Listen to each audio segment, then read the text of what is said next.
Jeffrey Dahmer, one of the darkest figures in American history.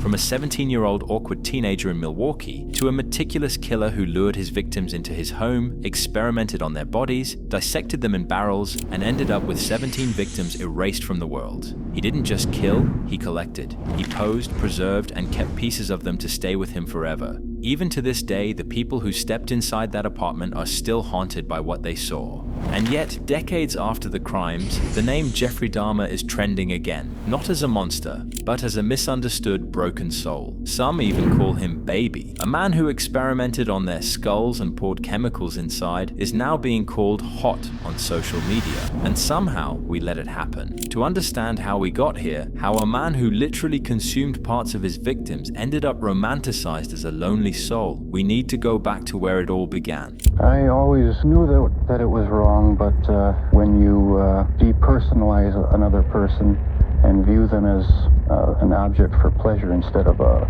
living, breathing human being, it seems to make it easier to do things you shouldn't do. Jeffrey Dahmer didn't start as the icon of evil. He started as a quiet boy in Ohio. Born in 1960, Dahmer was a lonely kid in a broken home. His childhood wasn't perfect, but it also wasn't the nightmare some now claim. He wasn't tortured. He wasn't starved. There was conflict between his parents, but millions of kids grow up like that without turning into murderers. At school, Dahmer was awkward and withdrawn, the type of kid who'd sit in the back, unnoticed. But beneath that silence was something darker. Dahmer's obsession with death started early. He collected roadkill, dissected animal remains, and bleached bones, a fascination that grew darker over time. He said it excited him, and even then there were signs that most people either missed or ignored. But this was just the beginning, because the things Jeffrey did in his mind were far worse than anything he did with his hands, and soon that fantasy would turn into action.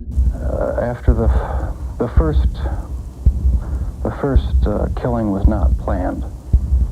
I was coming back from the shopping mall back in '78.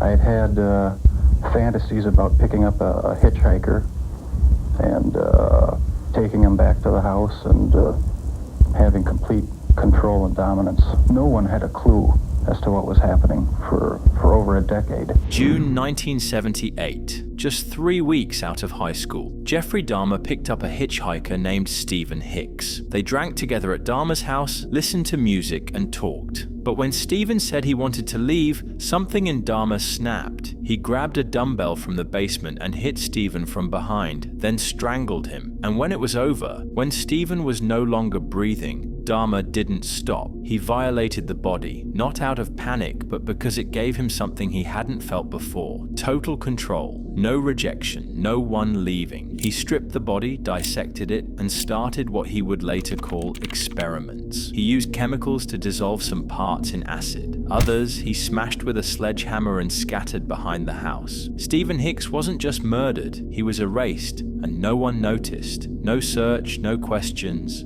just silence. And in that silence, Dahmer realized something that would stick with him for life. He could get away with it. In the 9 years in between, that you were able to stop, that you were able to control yourself. It just wasn't an opportunity to fully express what I wanted to do. There was just not the physical opportunity to do it then. For nearly a decade, he didn't kill again, but that doesn't mean he stopped. What he did instead was even more disturbing. From the outside, it looked like Dahmer had moved on. He got kicked out of the army, moved in with his grandmother, and worked nights at a chocolate factory. On the surface, he looked stable, quiet, but behind the closed doors, the urges were still there, and they were getting worse. He started looking up funerals in the paper, not to grieve. He was hunting. Young men who had died in accidents, their faces frozen in obituary photos. He went to the viewings, not just to stare. He told his mother he wanted a body he could keep, not just to look at, but to use. When that didn't happen, he found something else. He stole a mannequin from a store and used it for what he called company. He posed it, slept beside it, and acted out the things he wished he could do with the real thing. But even that wasn't enough. He wanted something real, something that couldn't leave. And when the urges came back, they didn't come back quiet. They came back violent. And the next time, the time he couldn't resist anymore, that's when the killing really started. Between 1987 and 1991, Jeffrey Dahmer killed 16 more men and boys. He had a pattern. He'd go to gay bars, bathhouses, adult shops. He'd charm his victims, offer them drinks, promise money or company. Then once they were back at his place, he'd drug them. And that's when the horror began. Dahmer didn't just kill. He experimented on their skulls, trying to turn them into zombies. He posed the bodies like dolls, slept beside them, and eventually consumed parts of his victims, then kept bone trophies in his closet. It was evil but calculated, and somehow he kept getting away with it. But how could that pattern go wrong? How did he get caught? His hunt was perfect, until one got away. But before that, Dahmer had already come close to getting caught once. Milwaukee Emergency Operator 71. Okay, hi, I'm on 25th and State, and this is young man. He is butt naked. He has been beaten up. He is very bruised up. He can't stand. He's study fall out. He is butt naked. He has no clothes on. He was really hurt. May 1991. A 14-year-old boy was stumbling through the streets of Milwaukee. No shirt, injured, he could barely stand. A woman found him and called 911, terrified he'd been attacked. 2 officers arrived, and within minutes, Jeffrey Dahmer walked right up to them, pretending nothing was wrong. He told them the boy was his 19-year-old boyfriend, said they'd just had a fight. He smiled, stayed calm, said the kid had been drinking. The boy couldn't talk. He was shaking, bleeding, slipping in and out. The woman begged the officers to look closer. She warned them something was off, but they didn't listen. They laughed, told her to mind her business. Then they handed the boy back to Dahmer like he just a property. They didn't ask for ID, didn't check the apartment, didn't question why this boyfriend was barely conscious or why he looked terrified. They walked away. That night, the kid was silenced for good. The intoxicated boyfriend of another boyfriend. Well, how old was this child? It wasn't a child, it was an adult. The intoxicated Asian naked male was returned to his sober boyfriend. Days later, the officers joked about it over the radio, mocked the whole thing, even threw in a few comments they never should have said out loud. And what happened to them? A short suspension. Then they were quietly brought back like it never happened. They were standing just 20 feet away from the truth. Inside that apartment were full of skulls, photos, body parts, everything. They were right there. All they had to do was open that door. Instead, 5 more people wouldn't make it out. And the disturbing part, no one stopped him, even when they could ended it. Like he was listening to my heart, because at a point he told me he was going to eat my heart at that point.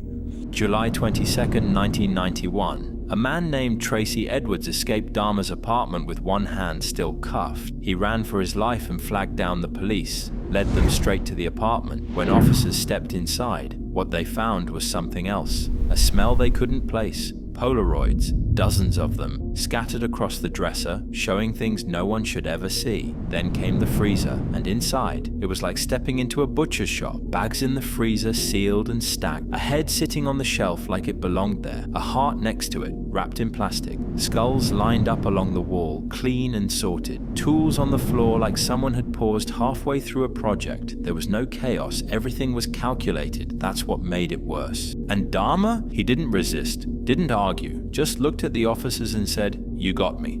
Flat and empty, like it didn't matter anymore. Over the next few weeks, he laid everything out, step by step, calm, polite. He told them how he picked his targets, how he gained their trust, what he did after they passed out, what he kept, what he used, what he photographed, and why. It wasn't about rage, not even impulse. It was about control, about freezing people in time, keeping them exactly how he wanted, silent and still. The full picture was worse than anyone imagined, and somehow, for over a decade, no one saw it coming. In 1992, Dahmer was sentenced to 15 consecutive life terms. He reportedly found religion behind bars. He told his mother he didn't want to live, that he was too dangerous to be free, that he couldn't be trusted with freedom again. Then on November 28, 1994, justice finally came. Another inmate, Christopher Scarver, fatally attacked Dahmer with a metal bar. He didn't fight back, he didn't scream, it was exactly what he wanted. And just like that, the story of one of America's most disturbing disturbing killers came to a close, but that's not where this story ends, because decades later, Dahmer came back, just not in the way anyone expected. In 2022, Netflix released Dahmer, Monster, the Jeffrey Dahmer story, with Evan Peters playing Jeffrey Dahmer. It was gritty, disturbing, graphic, but it also did something else. It made him look human. The camera didn't just show what he did, it slowed down on his awkwardness, his silence, his isolation, and some viewers, they started to feel bad for him. Then they started to feel something worse. TikTok blew up. Fan edits turned Dahmer into a tragic anti-hero. People called him misunderstood, lonely, even hot. Evan Peters, young, clean-cut, already with a following, only made it easier to blur the line. Soon, real families were watching the man who took Halloween costume, a thirst trap, a character people rooted for, and that raised a question most people still don't want to ask. Is this justice? Is this awareness? Or is this exploitation? We tell ourselves that true crime helps us learn, that it gives victims a voice, that it exposes evil. But when a man who disposed of them in horrifying ways is being called misunderstood, something's gone wrong. Jeffrey Dahmer was not a misunderstood loner. He wasn't a rebel or a tragic romantic. He was a serial killer who preyed on real people, most of them young men of color, people with families, people with futures. Today, their stories are background noise. Meanwhile, Dahmer's story keeps getting retold, sharpened, stylized, streamed over and over again. So we're left with one final question. Are we remembering evil or repackaging it for views?